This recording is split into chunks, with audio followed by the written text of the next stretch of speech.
PT Peugeot Indonesia pada tahun lalu gencar memperkenalkan produk-produk terbarunya. Kalau sebelumnya mereka memperkenalkan tampilan baru dari LX125, kini mereka membawa varian paling tercanggih dan paling bertenaga. Lalu motornya apa? Ini dia Vespa GTS 300 Supertech.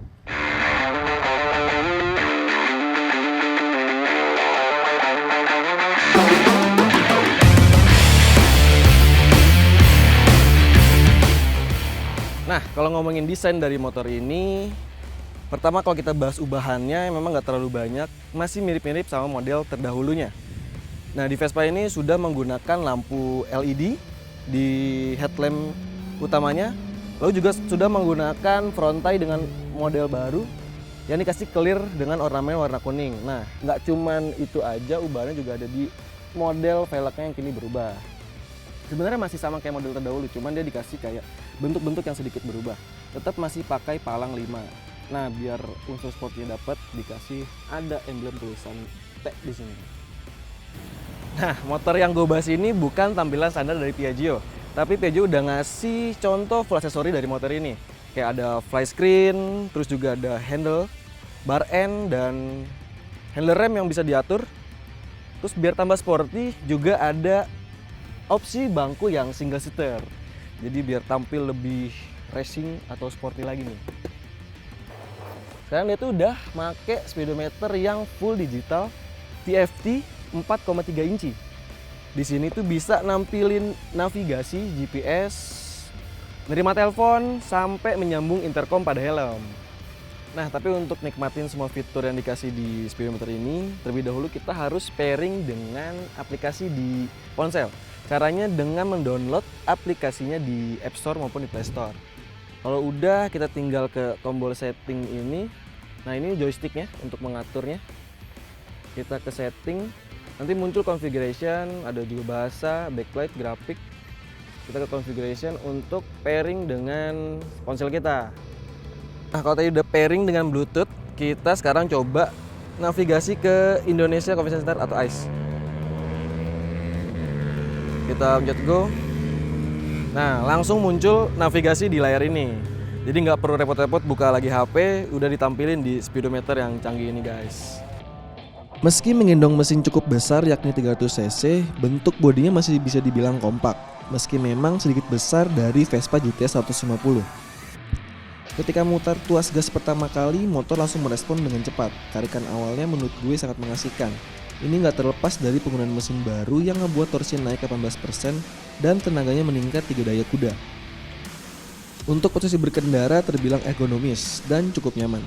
Joknya tebal dan melebar cukup mengakomodasi perjalanan jauh nih.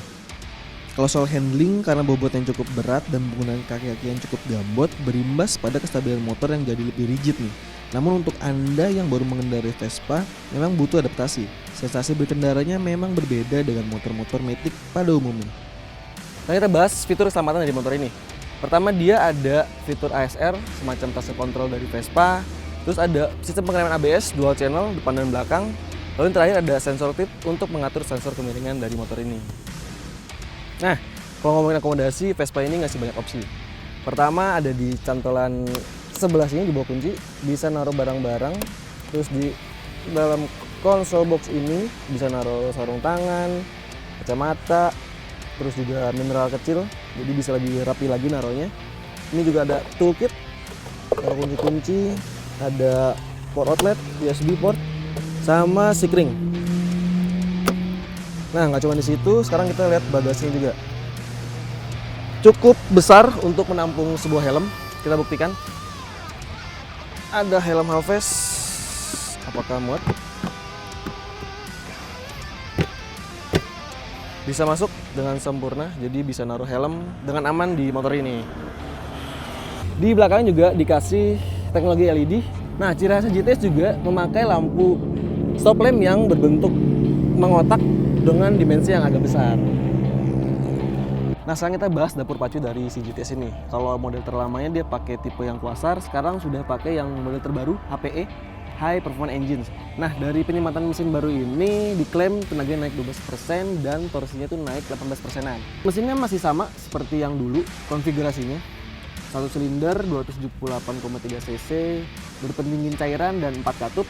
di mana tenaganya itu 23 daya kuda dan torsinya 26 Nm. Ada peningkatan memang dibanding model terdahulunya.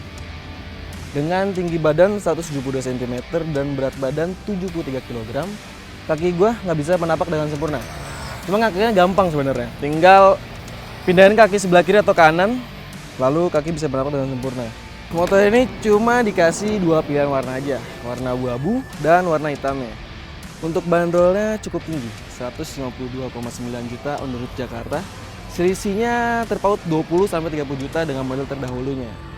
Oke, sekian ulasan kumparan tentang GTS 300 Supertech ini. Jangan lupa di like, komen, dan subscribe di channel YouTube Kumparan. Sampai jumpa di video-video kumparan berikutnya. Dadah!